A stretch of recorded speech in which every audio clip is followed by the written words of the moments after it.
میں سے پہلے دوست ہیں مکرم مونا محمد نعیم صاحب،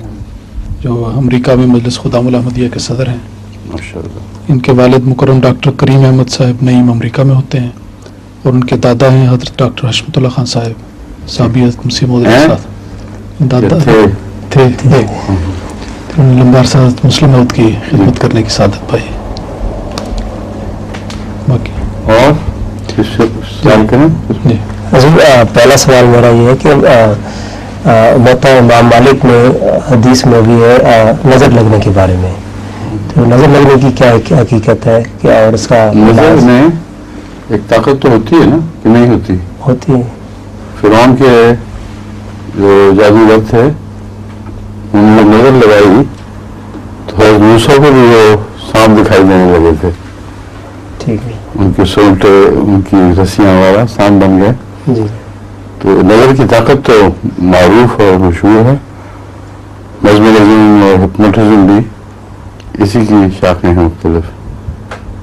ٹھیک ہے، جو اس کا علاج پھر اس کا علاج سب سے بڑا تو ہے جو موسیٰ نے کیا تھا، اللہ نے سے تعلق باندھا، خدا تعالیٰ نے اس کی نظر توڑ دی، ٹھیک ہے، اور لا حول ولا قوت تھا وہ دعا ہے جو خاص طور پر نظر کے خلاف استعمال کی جاتی ہے۔ کوئی طاقت اور کوئی خوف اللہ کے سوا نہیں ہے، جی لا حول کوئی خوف ٹھیک ہے، وہی قوت ولا قوت ہے جو کوئی ایسی طاقت جو فائدہ بخش ہو خدا کے سوا نہیں ہے۔ اور دوسرے جب ایک انسان کا ویسے عزم مضبوط ہو تو اس پر نظر لگانا اس کے لیے بہت مشکل ہے لوگوں کے لیے، ٹھیک ہے، اس لیے چوٹی کے وہ ماہرین تھے جو اس کامات میں کامیاب ہوئے،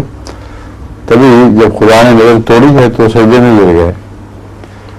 ان سے بہتر کوئی نہیں سمجھتا تھا کہ اتنی بڑی قوت کے ساتھ جو نظر لگائی گئی ہو اس کو کوئی توڑ سکتا ہے، جی سمجھے؟ ٹھیک ہے، مگر یہ روزمرہ کا وہم جو ہے وہ مراد نہیں ہے آئے دن کہ اس کو نظر لگ گئی، اس کو نظر لگ گئی، جی وہ بعض بچوں کو وہم ہوتے ہیں خام خواہ، جی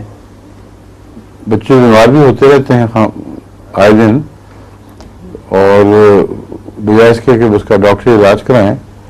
وہ نظر کے پیچھے پڑی رہتی ہیں، بچے جا کر دیتی ہیں اپنے اس طرح۔ ٹھیک ہے۔